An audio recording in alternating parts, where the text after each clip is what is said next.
रात की खामोशी में अगर कोई चीज सबसे तेज बोलती है तो वो होती है तबाही। और जब तबाही आती है आसमान से तो जमीन पर सिर्फ खामोशी नहीं गिरती, गिरता है भरोसा, गिरती है उम्मीदें और शायद एक राष्ट्र का आत्मविश्वास भी। ईरान के ऊपर आसमान से जो तस्वीर उतरी है उनमें न्यूक्लियर रिएक्टर की चमक नहीं, राख और मलबा है। सवाल ये है कि हमला हुआ है या चेतावनी दी गई है, और अगर चेतावनी है तो किसे? जब दुनिया कोरोना से लड़ रही थी तब भी कुछ देश मिसाइल तैयार कर रहे थे। जब दुनिया गैस सिलेंडर के दाम गिन रही थी तब भी कुछ लोग यूरेनियम की मात्रा गिन रहे थे। ईरान और इजराइल के बीच टकराव कोई ब्रेकिंग न्यूज़ नहीं है, ये एक धीमी लंबी लड़ाई है, एक ठंडी आग जो अब फट रही है। आइए बात करते हैं कि यह हमला कैसे हुआ। 2:43 पर हमला होता है, ड्रोन आता है, हमला करता है और निकल जाता है। न कोई नारा, न कोई धमकी, ना ही कोई बयान, बस कुछ तस्वीरें जो अब इंटरनेट पर घूम रही हैं। सैटेलाइट की आंखों से खींची गई और सच्चाई को नंगा करती हुई। नटांज का वह न्यूक्लियर प्लांट जहां कभी इंजीनियरों के कपड़ों पर रेडिएशन सूचक चिपका रहता था, अब मलबे के नीचे दबी साइलेंस में बदल चुका है। IAEA कहती है कि 6 महीने का संवर्धन खत्म। विशेषज्ञ कहते हैं कि अल्फा IR-6 सेंट्रीफ्यूज अब कबाड़ है, और ईरान कहता है कुछ नहीं हुआ, यानी जैसा हर देश कहता है जब उस पर हमला होता है और सच्चाई सामने आ जाती है।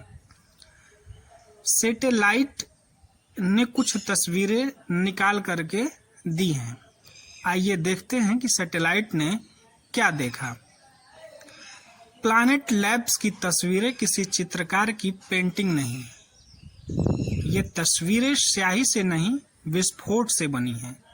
जहां कभी छत थी वहां गड्ढा है, जहां बंकर था वहां धुआं है, और जहां वैज्ञानिक थे वहां अब सिर्फ अटकलबाजियां हैं। इस हमले के बाद ईरान की क्या है प्रतिक्रिया? ईरान कहता है सब ठीक है, जैसा हर बार कहा जाता है। ट्रेन दुर्घटनाओं के बाद, पुल गिरने के बाद या संसद में चीखने के बाद, मगर सैटेलाइट तस्वीरें झूठ नहीं बोलती। इजराइल ने कुछ नहीं कहा, और कभी कभी जो कुछ नहीं कहते वही सबसे ज्यादा बोलते हैं। नेतन्याहू चुप हैं, मगर उनकी चुप्पी में बमों की आवाज है। दुनिया के एक छोटे से देश ने दुनिया के सबसे संवेदनशील इलाकों पर वार कर दिया, और बाकी दुनिया मेमनों की तरह चुप है। क्या इससे कुछ बदलेगा?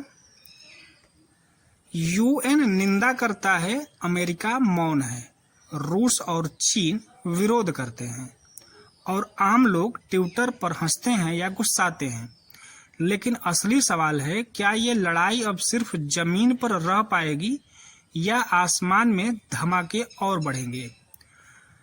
परमाणु बम सिर्फ धमाके नहीं करते, वो पीढ़ियों को तबाह करते हैं। और अगर यह खेल नहीं रुका तो अगला हमला इजराइल पर भी हो सकता है, अमेरिका पर भी, या यूक्रेन पर नहीं, ताइवान पर हो सकता है। क्योंकि जब बारूद की भाषा चलती है तो शब्द बेअसर हो जाते हैं। जब कोई देश न्यूक्लियर पावर बनने का सपना देखता है तो वो सिर्फ विज्ञान नहीं, राजनीतिक शक्ति का सपना देखता है। और जब कोई देश उस सपने को बम से उड़ा देता है तो वो सिर्फ रिएक्टर नहीं, एक पूरा युग तबाह कर देता है। तो अगली बार जब आप कोई सैटेलाइट तस्वीर देखें, उसे जूम करके देखिए। वहां इंसान नहीं दिखते, मगर उनकी बनाई गई तबाही जरूर दिखती है। ये मत सोचिए कि ईरान दूर है, युद्ध कभी भी पास आ सकता है।